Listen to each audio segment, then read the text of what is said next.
Hey everyone, so I wanted to drop a quick video about something I saw on social media this past week that is becoming popular on TikTok, and I wanted to just talk about it a little bit. So it's called the Hard 75, and it's a wellness challenge.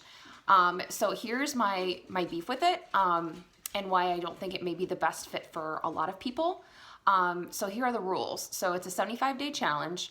You can't have any alcohol or a cheat meal. I like to call them treat meals, by the way, because I think cheat kind of connotates like a bad thing, and kind of gives you like a guilty feeling, and I don't really like that word. And you cannot compromise, so you cannot do anything. That's just my dog walking around. You cannot compromise, you cannot cheat, you cannot do anything. So the first rule is consuming 1 standard gallon of water. Now, I'm okay with, increasing your consumption of water. Water is great for your body. Some people have a hard time consuming water and they need other things like flavored water and things like that to get their liquid intake for the day. And I don't think that's a bad thing. So a gallon of water, it says water only, literally don't add anything else. Well, you know what? If you want to add fruit to your water to make it taste better, I don't give a shit. So do what works for you. But again, consuming water is always a great thing.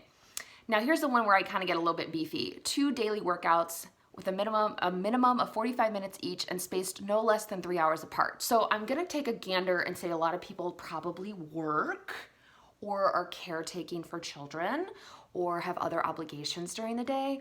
And I don't think anybody can actually fit in 2 workouts within 3 hours. Also, I would recommend that because it's really hard on your body. When you work out, yes, it's great for you and it definitely gets you moving, gets your heart pumping. It's a great stress reliever, but it's also a stress inducer, right? You are stressing the body when you are working out. So to me, doing 2 45-minute vigorous workouts a day could be a little bit much. Now, I could see working out in the morning and then taking your dog for a walk in the afternoon, like a leisurely stroll, fine.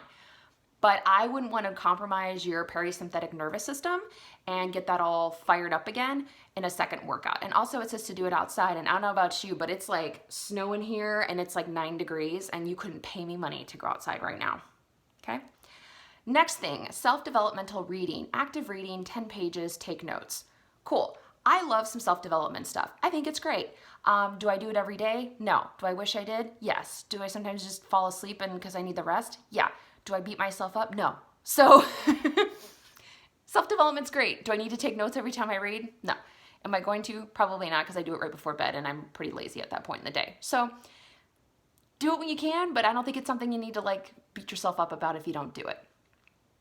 The next one I have a really big problem with. Follow a diet, any diet. Print it out, hang it up, do not deviate, not even once. Cool. So if someone has an eating disorder background, if someone has a background where they've tried 1,000,007 different diets and nothing's worked for them, if somebody has a comorbidity or some kind of chronic disease and they've never sought professional help for that, i.e. a nutritionist or a dietitian or a functional medicine doctor, I don't think they should just arbitrarily be picking diets, right? Because that could really jack up their system.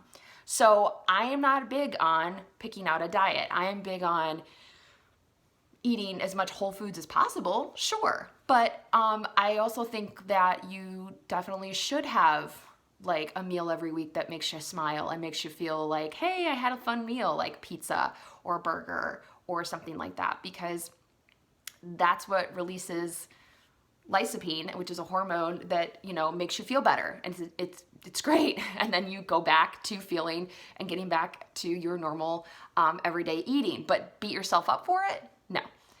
Beat yourself up for it? No. I don't think that's really appropriate. I don't think that's very supportive. I think that could be psychologically damaging to people. So I am not a big fan of just arbitrarily picking out a diet, whether that be intermittent fasting or paleo or keto or anything like that, because you could do more harm than good. And also, again, eat when you want to, stop when you're full, and don't let a diet dictate it unless it's prescribed by a professional. Okay? And then the last thing, daily progress picture. So here's my beef with that. I personally don't like doing pictures. Clients, I don't force any clients to do pictures of themselves. I don't force clients even to measure themselves. I let them take the onus as to how they want to measure their progress. If they want to measure it by how they mentally feel, how they emotionally feel, how they physically feel, If they want to measure it by, hey, I couldn't fit into this pair of pants a month ago and now I can. I don't care. I don't push how I think they should do it on them, because again, that can be really triggering for people who have had battles with their weight or any kind of psychological things happening. And that is not for me to dictate to somebody, right? That is for somebody to choose what feels comfortable and what feels good to them. If they don't want to track at all, that's fine. Like, I don't care. Do what feels good for you. So just wanted to, and then it says any deviation at all, you must start over from day one. Okay, so this is 75 days, so that's like 2.5 months. And then day one, so like if you get all the way to day 50 and you deviate, you have a glass of wine, you got to start over again. That seems like a lot of guilt and shame associated with that, and I don't think that's very helpful for people in the long run. That's not what this whole wellness journey should be about. It should be about long-term habits. It should be about building sustainable habits. It should be about having fun and going out with your friends when there's no COVID and being able to have a couple drinks or have, you know, some fun food and not feel guilty and shameful about it. So that's my 2 cents on this whole thing. Let me know if you have any questions. I'm going to post the actual diagram I'm looking at in the second slide so you can see what I'm referencing. All right. Thanks.